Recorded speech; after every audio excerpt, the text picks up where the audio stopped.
Welcome to flu season. Are you as excited about it as I am? Yay!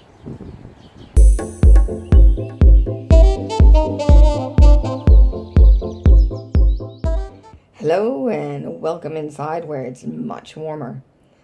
This is my studio, also known as my office, and at certain times of the day, my bedroom. It is a multitasking room. When you have an autoimmune disease, biologics can be wonderful. They can help control the condition and get you back to living your life. It comes with a downside, though. It is an immunosuppressant. That leaves you more vulnerable to infection, and if you do catch something, you may have a harder time of it. So how do you cope if you get the cold or flu while you're on biologics? Here are 10 tips for you. Number 1. Get vaccinated. There are 3 vaccines you should consider getting when you are on biologics. And the first is the annual flu vaccine. This will help protect you against whatever flu is galloping around. And if you do get the flu, hopefully not, but if you do get it, having the flu vaccine may give you a slightly less nasty case of it. You may also want to talk to your doctor about getting a preventative prescription of Tamiflu. If you get exposed to someone who has the flu, this medication can help derail you getting it. Vaccine number 2. 2? Sure, 2. Is the pneumonia vaccine. Exactly when you get it seems to vary a bit. My doctor told me every 5 years, and it protects you against 15 different kinds of pneumonia. Since pneumonia can get nasty when you are immunosuppressed, this is definitely something you want to do. Number 3. Wait a minute. Number 3 is the tetanus shot. Although not technically related to having a flu or a cold, it is something that everyone should have. It protects you against a nasty condition called lockjaw. It makes your arm hurt like hell for a couple of days, but it's definitely worth it. And it lasts 10 years. No, I'm fine. Really. No, you're not fine. You're sick. And that brings us to tip number 2, which is to surrender. And yes, this is a wooden spoon, a very special one, and I will tell you more about that another time. Accept that you're sick.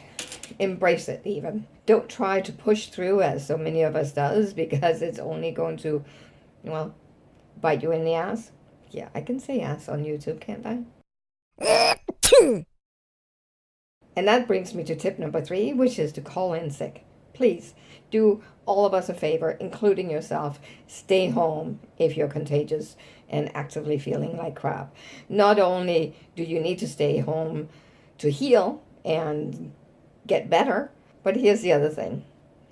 Staying put when you have the flu or a cold contains the infection instead of spreading it. You likely got the flu because somebody didn't stay home. So how about you be where the buck, or the flu in this case, stops? Stay home. Tip number 4, rest. Now that you've accepted being sick and are staying home, do what your body is asking you to do and take it easy. Curl up on the couch or under a nice comfy blanket, or downright go to bed. Tip number 5. Irrigate baby. One of the most annoying things about having the flu or cold is, quite frankly, the snot. You spend the first couple of days with everything just running out of your nose, using tissue after tissue after tissue, and quite frankly, it's a little gross. But then it gets worse, because then the flowing stops and everything congeals and gets stuck, and that's when the sinus infection hits. And this is why you want to do a sinus rinse. I use this. I call it my sinus gargle. And I link to it in the description. You probably heard of, let me try to get this out of the frame. You've probably heard of neti pots. It's basically a pot, you make some salt water, and then you rinse out your sinuses. You can also get a squeeze bottle where you mix it yourself using distilled water and the little packages of salt. Or you can get this, which is a spray bottle, more expensive, but much easier. It's a bit of a weird feeling, but the last time I had a cold, I did this every day, and I didn't get a sinus infection. I did use a lot more tissues because things kept flowing, but I felt much better overall.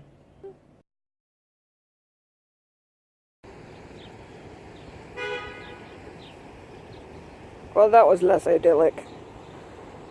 I'm down by a harborfront because you can only stay inside for so long. And wanted to show you the ice and the ducks. And just how beautiful it is.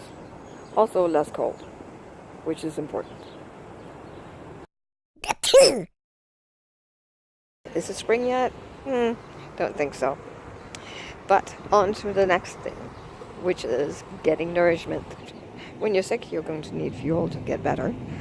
And one of the ways I deal with this is always having some organic broth in my pantry.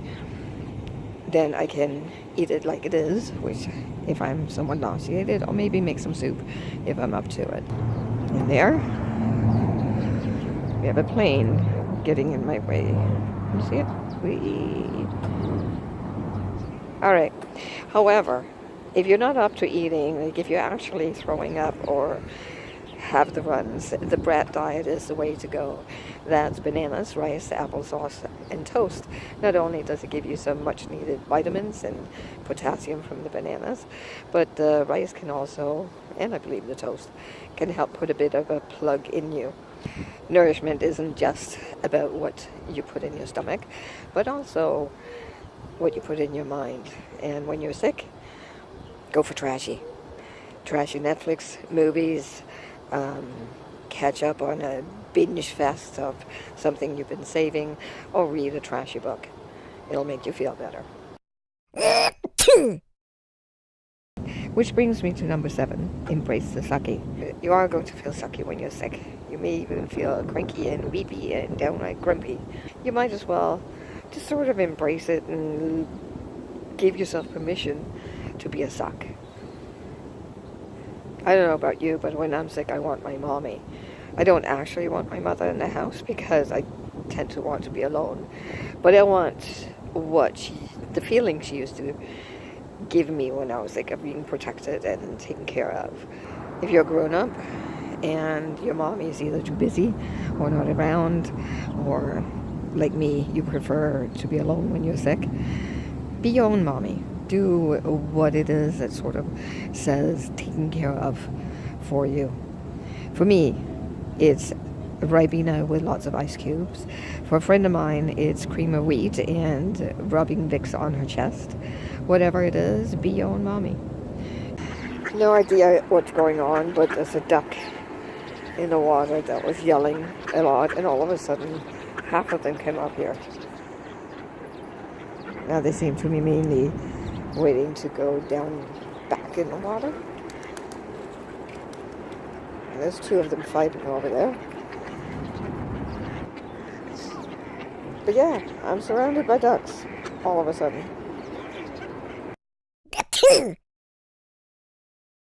One of the benefits of living in the 21st century is that there's a pill for almost everything, including having a cold or the flu. Not exactly something to cure it, but there's usually something to make you feel better. Lots of cough and cold medicine on every grocery store and pharmacist shelf out there. So take advantage of it if that's something you think would make you feel better. Just make sure you're careful about how much Tylenol you then take, because there's usually acetaminophen, which is the generic name for Tylenol, in cold medicine. And if you then take Tylenol on top of it, you run the risk of an overdose, and that could be nasty. I should mention something else that's important. A lot of people get immune system boosters when they're sick, such as golden seal or echinacea.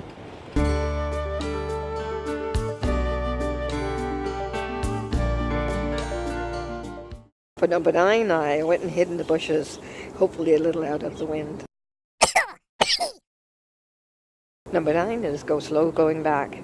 Once you start feeling better, you might be tempted to go back as soon as you're even vaguely okay. Don't. Stay home an extra day. I learned this from my mother, who would always keep me home that extra day longer than I technically probably could go back. Because the problem is, if you feel well enough to go back, and you do, halfway through the day you're wrecked. And then you may even have to stay home another couple of days because you just got sick again. So that extra day of feeling vaguely guilty because you're feeling pretty good can do wonders for healing you. Number 10, know when to seek help. Usually, you'll get through your cold or flu with not feeling too well, but you'll get there and you'll recover, and it might take a while, but you'll get back to yourself. Every now and again, things start getting complicated. If you start feeling that you can't breathe all the way through, or your cough sounds like a car that won't start, it might be time to see a doctor. Trust your gut. If your body tells you that something's wrong, go see your family doctor or to urgent care. Make sure that you do that sooner rather than later so you can get treated before it gets bad. And that's it. That's 10 tips to help you get through a flu or a cold with RA and on biologics and with flying colors. What do you do to combat a cold or flu? Leave your tips in the comments. Do you have any ideas for other things you'd like me to do a video about? Leave your suggestion in the comments as well. If you like this video, press like below. And if you want to see more like it, press subscribe. Pressing the bell next to the subscribe field will get you a notification in your email the minute I post my next video. I hope you enjoyed this and my little tour of Harbourfront. Have a great day. See you next time. Oh, look at the puppy.